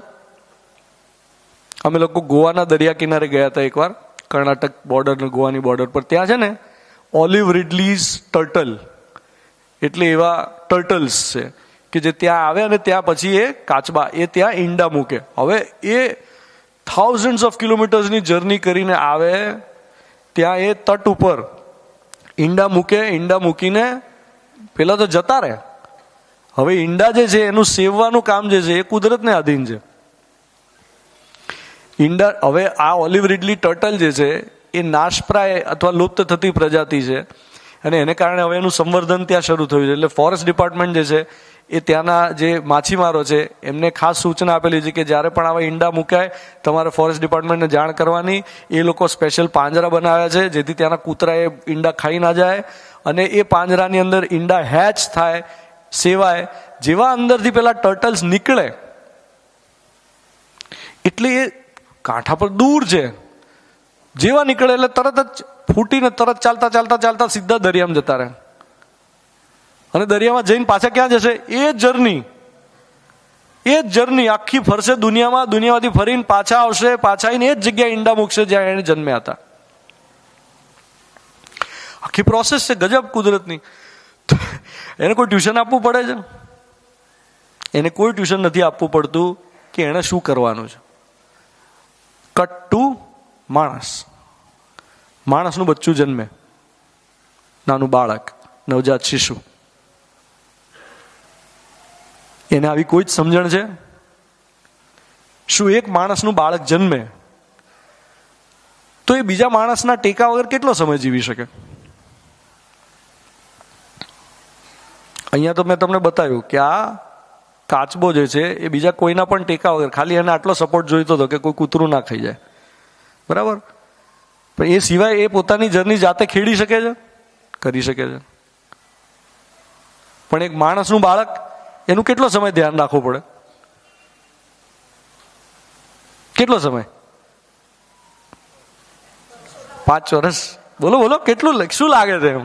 અહીંયા કેટલી બધી માતાઓ છે. આજનું ઉદાહરણ આપીએ. મારી મમ્મીને ની રિપ્લેસમેન્ટ સર્જરી કરાઈ છે, બરાબર? પરમ દિવસે આજે હોસ્પિટલથી ડિસ્ચાર્જ મળ્યો. બપોર 1 વાગે અમે ઘરે આવ્યા. એમને ખબર છે કે મારે સાંજે જવાનું છે. એ મને શું પૂછે છે હું જયારે નીકળ્યો ત્યારે? તારા માટે ભાખરી બનાવી દઉં?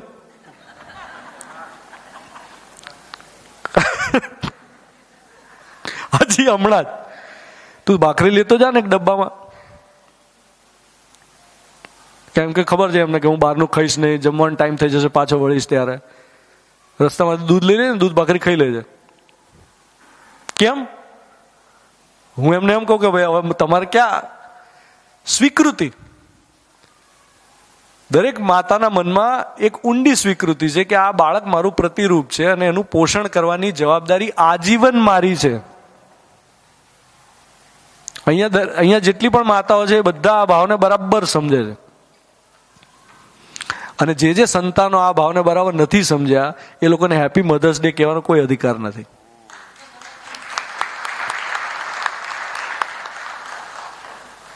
તો ખરી કૃતજ્ઞતા માતા પ્રત્યેની એ શું હોય?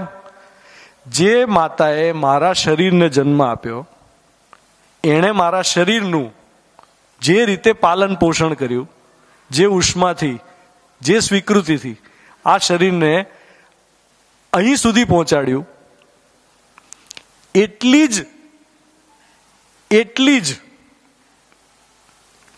જ તીવ્રતાથી હું મારા શરીરનું ધ્યાન રાખું ને તો હું મારી માતા પ્રત્યે કૃતજ્ઞ છું, નહીં તો નહીં.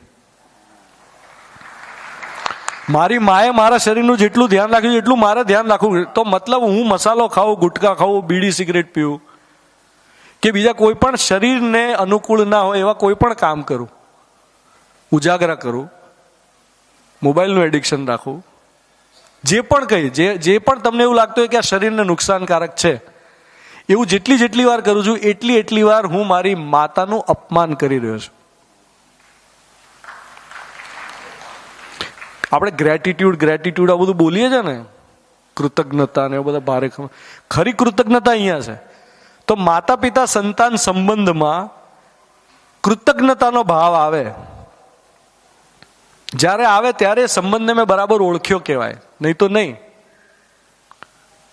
હજી તો આપણને સંબંધોની ઓળખ જ નથી બરાબર.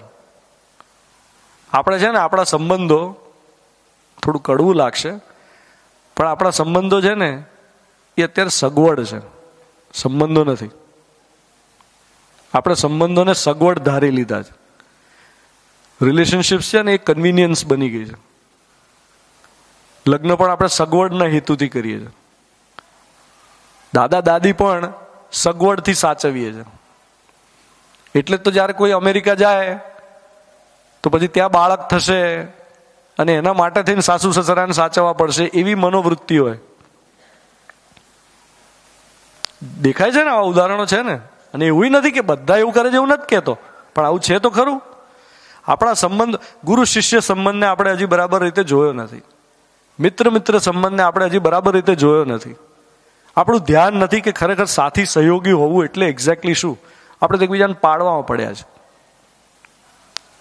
કોઈ બીજાનો પગારે વધી જાય ને મારા કરતા 200 રૂપિયા, તોય મને અંદરથી એમ થાય કે એને વધારે મળે, મને ઓછા મળે. છે એવું? છે એવું? અને એવું ખાલી કાર્યક્ષેત્રમાં જ એવું નથી, સમાજમાં તમે ધ્યાનથી જો, જેટલા પણ ઇન્ડસ્ટ્રીયલિસ્ટ હોય, બિઝનેસ પીપલ હોય, એ બધા ઘણા બધા લોકોને હું બહુ નજીકથી જોઉં છું, એમને મળું છું. મને એવું દેખાય છે કે અસુરક્ષાનો ભાવ ખૂબ પ્રબળ હોય છે. મતલબ એક વ્યક્તિની સાથે હું સંવાદ કરતો ને ત્યારે એમણે મને આમ અંદર ખાને એવું કીધું હતું કે મને છે ને એવું, તને સાચું કહું, આ બધા એવું બધા ભલે એવું કહેતા હોય કે આની પાસે પેલી ગાડી છે ને, આની પાસે આવું મકાન છે ને, એવું બધું બધાને એવી ઈર્ષા થતી હોય છે ને, એ કે મને શું થાય ખબર છે કે યાર પેલાની પાસે હેલિકોપ્ટર પોતાનું છે અને મારી પાસે નથી, એનું પર્સનલ પ્લેન છે ને મારે નથી.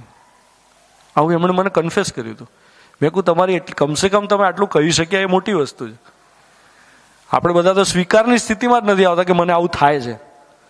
પહેલા હું અંદર જોઉં તો ખરો કે આવું થાય છે, એની સાથે ડીલ કેવી રીતે કરવું, એના કોઈ રસ્તા તો હોવા જોઈએ ને. આ સાથે સાથ સંબંધોમાં નિશ્ચિત માનવીય મૂલ્યો છે અને નિશ્ચિત માનવીય મૂલ્યો જ્યાં સુધી અનુભવાય નહીં ત્યાં સુધી આપણને તૃપ્તિ નથી થતી.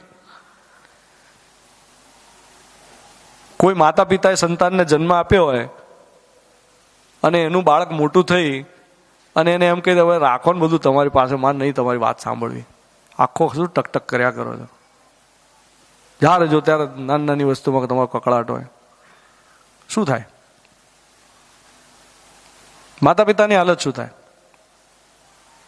અચ્છા, માન લો કે ઘરમાં બહાર બધે વર્તન બધું સારું છે, પણ કંઈક એવું થાય છે જેને કારણે સમાજમાં એ અળખામણો થઈ જાય અને પછી લોકો આવીને એમને એમ કે તમારો દીકરો જવા દો ને યાર. શું થાય?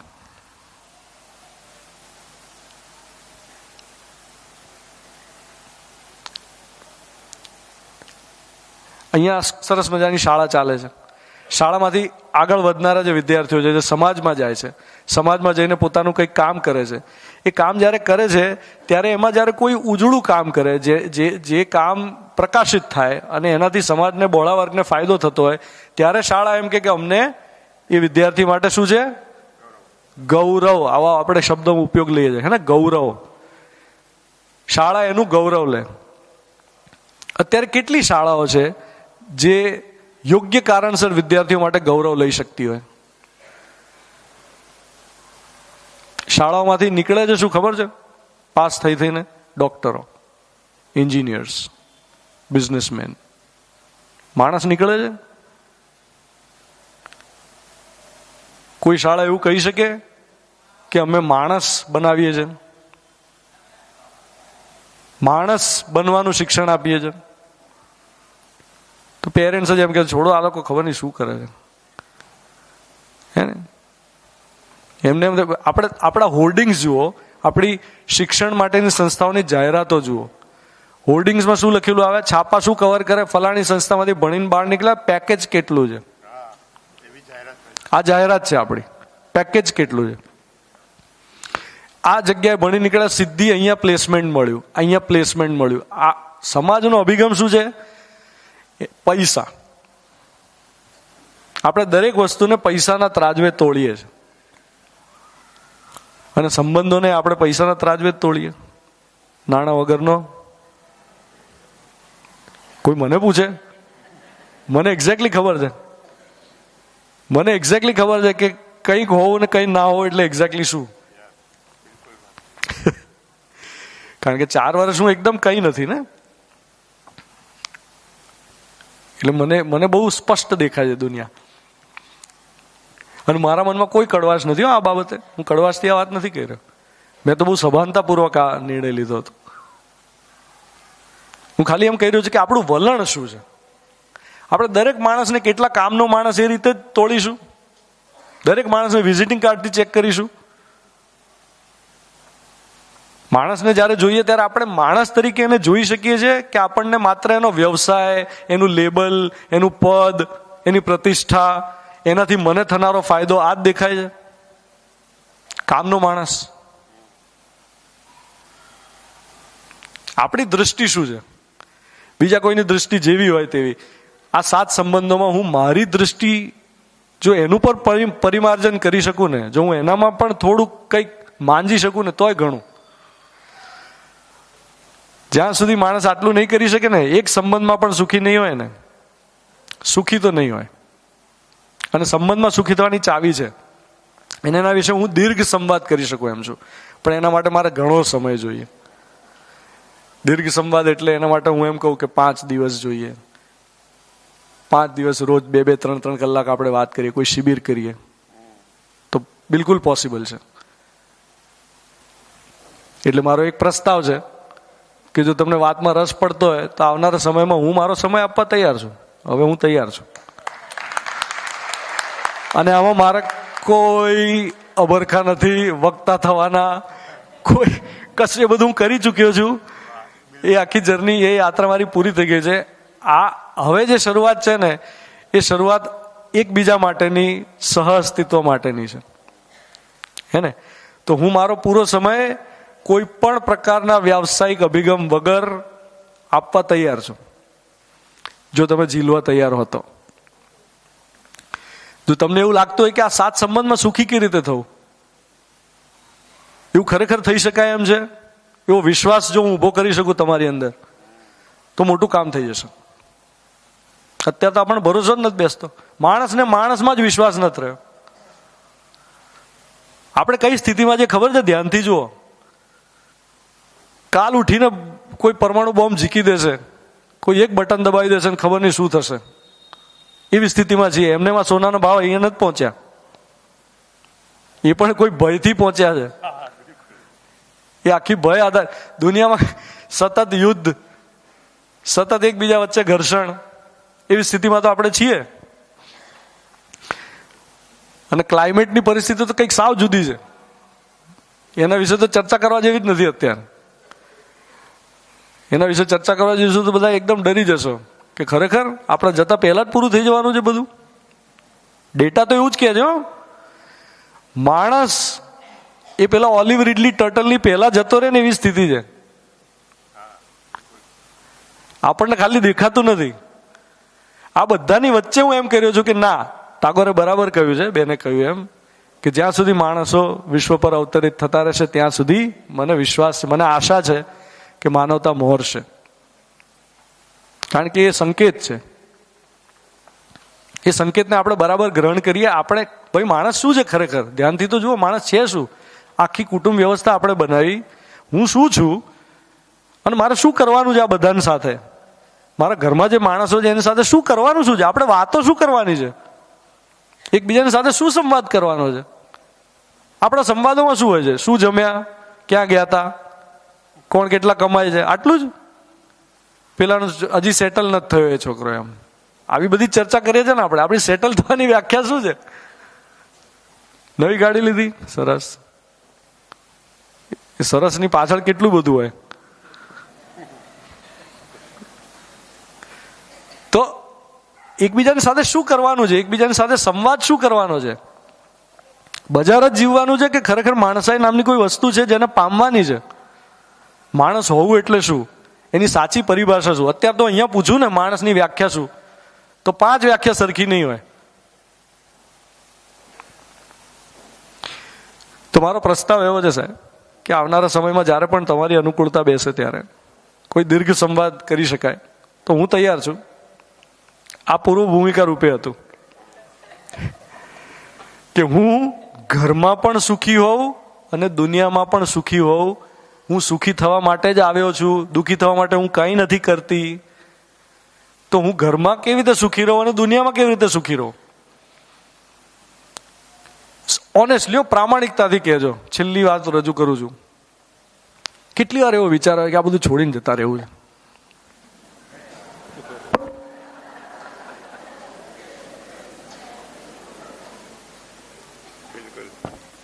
આ વિચાર હે ને, કેમ એવું થાય છે? આ આકળામણમાંથી બહાર આવવાનો કોઈ રસ્તો છે કે નહીં? કેટલું લખાયું હશે, કંઈ કેટલું આની ઉપર. એ બધું મૂકો સાઈડ પર થોડી વાર માટે. આપણે ખાલી વાત કરીએ, વાતથી રિઝોલ્વ થઈ શકે એમ છીએ કે નહીં? ભાઈ પ્રમાણની વાત કરો, પ્રૂફની વાત કરો. ખરેખર એવું પોસિબલ છે કે નહીં? જો ખરેખર સમજાઈ ગયું હોય તો આચરણ જ પ્રમાણ. તો હું એમ કહી શકું કે હું કોઈક અધ્યયન કરી રહ્યો છું અને અધ્યયનના ક્રમમાં મને કંઈક જડ્યું છે અને એ શેર કરી શકું એમ છું અને તમને સોર્સ સુધી પહોંચાડી શકું એમ છું. આપણે બધા ખરેખર સુખી થઈ શકીએ એમ છે. માણસ સ્વયંમાં વિશ્વાસ, સમાજમાં પરિવારમાં સમૃદ્ધિ, સમાજમાં અભય અને પ્રકૃતિમાં સહઅસ્તિત્વની સાથે સુખપૂર્વક સંતુલનમાં જીવી શકે એમ છે. બસ ખાલી જરૂર છે તે તરફ ધ્યાન આપવાની. આપણું ધ્યાન એ તરફ નથી. એક માણસના હોવા માટે કેટલા માણસ જોઈએ? એક માણસના હોવા માટે કેટલા માણસ જોઈએ?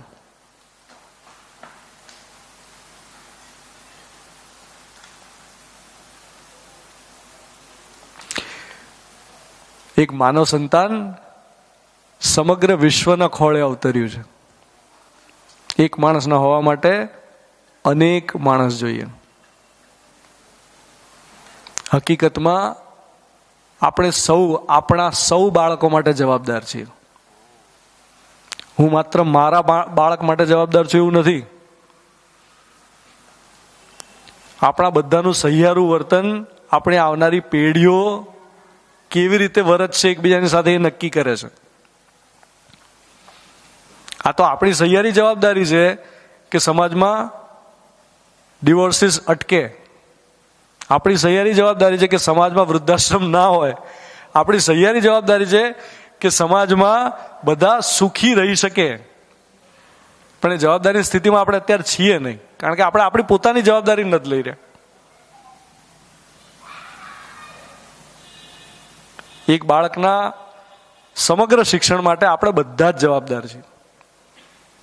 એનું એક ઉદાહરણ મેં આવતા શરૂઆતમાં આપ્યું હતું બેનને, પુસ્તકમાં એ છે કે હું નાનો હતો ને ત્યારે એક લગ્ન પ્રસંગમાં હતો અને ત્યાં અમારા એક વડીલ, એમણે મને ખાલી, હું બીજા ધોરણમાં હતો ને એમણે મને એવું પૂછ્યું કે તું કેટલી ચોપડી ભણ્યો? તો મેં કહ્યું એટલે શું? તો કે અમારા જમાનામાં એવું હતું કે જે આપણે જે ધોરણમાં હોઈએ ને એને એમ કહેતા ચોપડી ભણ્યો. એમ તું કેટલી ચોપડી ભણ્યો? તો મેં કીધું હું બીજા ધોરણમાં છું એટલે હું 2 ચોપડી ભણ્યો. તો એમનું એના પછી એમણે સવાલ મળ્યો કે તું 2 જ ચોપડી ભણ્યો? લે હજી તું 2 જ ચોપડી ભણ્યો છો? હવે આ એક લાઈન, આ એક વાક્ય મારા મનમાં એટલી ઊંડી અસર કરી એને. મને એમ થયું કે યાર હું 2 જ ચોપડી ભણ્યો, હવે તો મારે બહુ બધી ચોપડીઓ ભણવી છે. અને ત્યારથી મેં ચોપડી વાંચવાનું શરૂ કર્યું.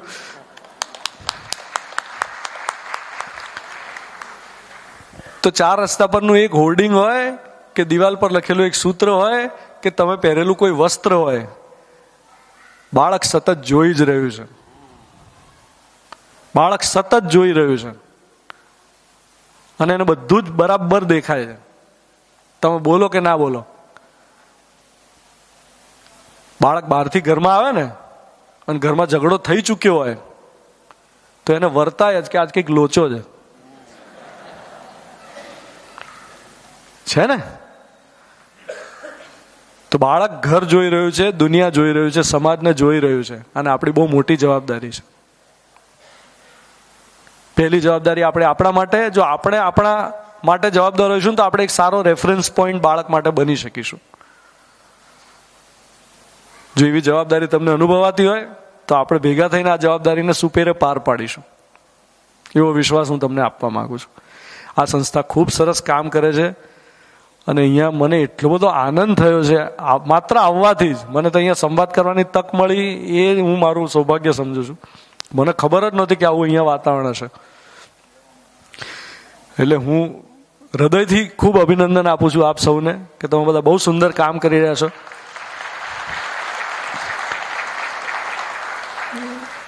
અને કોઈ સંસ્થા આવું સરસ કામ કરતી હોય અને એમાં સમાજના લોકો આ રીતે જોડાતા હોય અને માત્ર સાંભળવા માટે, વિચારવા માટે ભેગા થતા હોય, એ પણ બહુ મોટી વાત છે. એટલે તમે બધા તમારા પોતાના માટે પણ તાળીઓ વગાડો.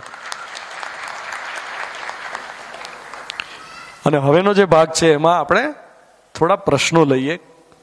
મેં થોડો વધારે સમય ચોક્કસ લીધો છે, પણ આપણે કોઈને પણ કંઈ પણ પૂછવું હોય તો પૂછવાની છૂટ છે. ખાલી એટલું ના પૂછતા કે તમે કેટલું કમાતા હતા કે રિટાયર થઈ ગયા. દાદા કઈ નહીં, ઘણા લોકોને એમ કે યાર તમે, અને હવે તમે જુઓ નવી પેઢીને જુઓ. અમારા અમુક રેડિયો જોકીઝ એ લોકો મને એક દિવસ પૂછ્યું હતું, મને કે ધોનીભાઈ તમારો સેલરી કેટલો હતો યાર? એનું મૂળ છે કે ત્યાં સુધી પહોંચવું છે. ત્યારે મેં એને સમજાવ્યું હતું, મેં કહ્યું બેટા સેલરી નથી જોવાનો, સેલરી નથી જોવાનું, કામ કેટલું કર્યું છે એ જોવાનું છે. શું કામ કરતા હતા એ જોવાનું, કામની ગુણવત્તા શું છે એ મહત્વનું. સેલેરી બાય પ્રોડક્ટ થઈ. પણ એને એવું નથી દેખાતું. એને સાદો સીધો એના મનમાં એ છે કે કેટલા પાડતા હતા તમે. ઇનફેક્ટ આજની તારીખમાં મારો એક મિત્ર હમણાં કેનેડાથી આવ્યો હતો અને એણે મને પૂછ્યું છેલ્લે જતી વખતે, મને કે હું જ્યાં જાઉં છું ને છેલ્લા 10 દિવસથી જેટલા પણ લોકોને મળું છું બધા મને એક જ સવાલ પૂછે છે કે ધ્વનિત આજકાલ કરે જ શું? એટલે કે હું કંટાળી ગયો એમ, કારણ કે એ મારો બહુ જ ક્લોઝ ફ્રેન્ડ અને ઘણા વર્ષો પછી કેનેડાથી આવ્યો. તો મેં કહ્યું તું શું જવાબ આપે બધાને? તો કે હું બધાને એક જ જવાબ આપું છું કે અમારા બંને વચ્ચે આવી કોઈ વાત જ નથી થતી, વિચ ઇઝ અ ફેક્ટ. એ આવ્યો, અમે રેગ્યુલરલી મળ્યા, ક્યાંય મને કે હું બધાને ઓનેસ્ટ જવાબ આપ્યો કે અમારા બંને વચ્ચે આવી કોઈ વાત જ નથી થતી. કારણ કે એને ક્યારે મારે એને જણાવવાની જરૂર નથી, એને મને પૂછવાની જરૂર નથી. પણ એ કે આ બધા કેમ પૂછે છે ખબર છે? કે બધા જાણવા માંગે છે કે યાર આ ઘર કઈ રીતે ચાલે છે, આનું પૈસા કઈ રીતે કમાય છે. છેવટે આપણે બધું પૈસા પર આવીને અટકી જાય છે. આપણને સમજાતું જ નથી કે પૈસો એ વાસ્તવિકતા જ નથી. પૈસો તો માણસે બનાવેલી કૃત્રિમ વસ્તુ છે. ધ્યાનથી તો જુઓ. આપણે કોઈ પૈસો કૃત્રિમ વસ્તુ છે એકચ્યુઅલી. એ કુદરતી નથી. એ તો માણસે પોતાના ટકી રહેવા માટેની કોઈ વ્યવસ્થા બનાવી, જેનું નામ એણે અર્થવ્યવસ્થા પાડ્યું છે. એણે કોઈ વસ્તુનું મૂલ્ય નિશ્ચિત કર્યું છે અને બદલાયા કરે છે રેન્ડમલી. પ્રકૃતિમાં સોનું અને લોઢું બંને સરખી જગ્યાએ છે કે નહીં? પ્રકૃતિમાં સોનું હોય કે લોખંડ હોય, બંને તત્વો છે કે નહીં? છે ને. આ તો માણસને એવું લાગે કે ઓર્કિડ વધારે મોંઘું અને ગુલાબ સસ્તું અને ગલગોટો તો એનાથી સસ્તો. માણસને એવું લાગે કે સોનું વધારે મોંઘું અને રેર અર્થ મેટલ તો એનાથી મોંઘું.